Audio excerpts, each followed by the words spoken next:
नमस्कार दोस्तों, मैं astrologer Monika Agrawal astro word में आपका स्वागत करती हूँ। सकट चतुर्थी। सकट मतलब समस्त संकटों को काटने वाला। संकष्टी शब्द जो है वो संस्कृत भाषा से लिया गया है, जिसका अर्थ है कठिन समय से मुक्ति पाना। सकट चतुर्थी वाले दिन गणेश जी और चंद्रदेव की पूजा करने से आपके जीवन में जो भी परेशानियाँ आ रही हैं वो तुरंत खत्म हो जाती हैं। सकट चतुर्थी वाले दिन गणेश जी के लिए व्रत रखा जाता है और तिलकुटा यानी कि गुड़ में सफ़ेद तिल मिलाकर उनसे उनकी पूजा होती है और शाम को चंद्रदेव को अर्घ देकर भोजन किया जाता है।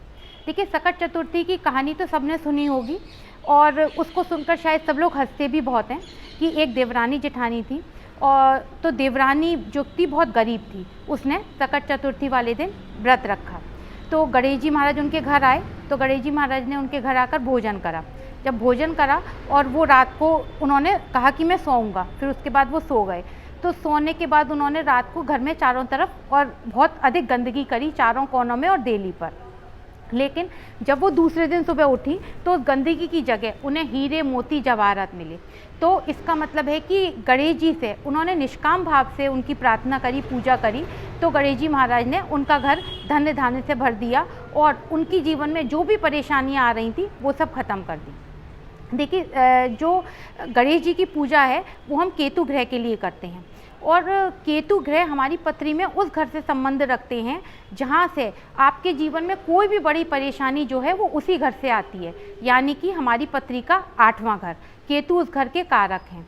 तो अगर आपको के जीवन में ऐसा लग रहा हो कि पैसों की बहुत अधिक समस्या हो रही है, लगातार पैसों का लॉस हो रहा है, आपको ये समझ में नहीं आ रहा है कि मैं क्या करूं, आपके दिमाग ने काम करना बंद कर दिया है, आपको नाभि से नीचे की बहुत अधिक बीमारियां जो है वो हो रही हों, आपके यहाँ घर में लगातार दुर्घटनाएं हो रही हों, आपको अपनी पैतृक संपत्ति मिलने में बहुत अधिक परेशानी हो, आपको रोज़ रोज़ कोर्ट कचहरी के चक्कर लगाने पड़ रहे हों और आपको अपने बच्चों से अधिक समस्या हो, या केतु जो है पुत्र का भी कारक है, या बच्चे होने में समस्या है, तो आप उस दिन गणेश जी महाराज की पूजा अवश्य करिए। उस दिन आप सुबह स्नान करके लाल वस्त्र धारण करिए और एक पाटे पर लाल वस्त्र बिछाकर गणेश जी को रिद्धि सिद्धि के साथ स्थापित करिए। उसके बाद उनकी धूप से, दीपक से, फल से, फूल से, फल में आप केला लीजिए, उनकी पूजा करिए। उसके बाद आप एक कलश लीजिए और उस कलश में आप थोड़े से चावल, 3 रुपए और उसमें सुपारी डालिए और कलश के ऊपर कलावा बांधिए और कलश के ऊपर एक आप सूखा नारियल रखिए, उसे आप पूजा में स्थापित करिए और उसके बाद जब आप पूजा कर लें उस कलश को आप स्थायी रूप से अपने मंदिर में स्थापित कर दीजिए और हर सैटरडे को उस कलश का जल आप बदलते रहिए। इसके अलावा उस दिन आप मछलियों को अवश्य भोजन खिलाइए और उस दिन से शुरू करके आप लगातार मछलियों को भोजन कराइए।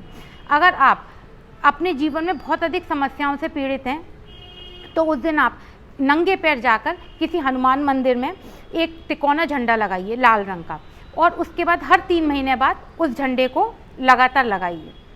इसके अलावा आप अपनी सामर्थ्य के अनुसार किसी भी गरीब को सफ़ेद काले कंबल का दान करिए और भोजन का दान करिए।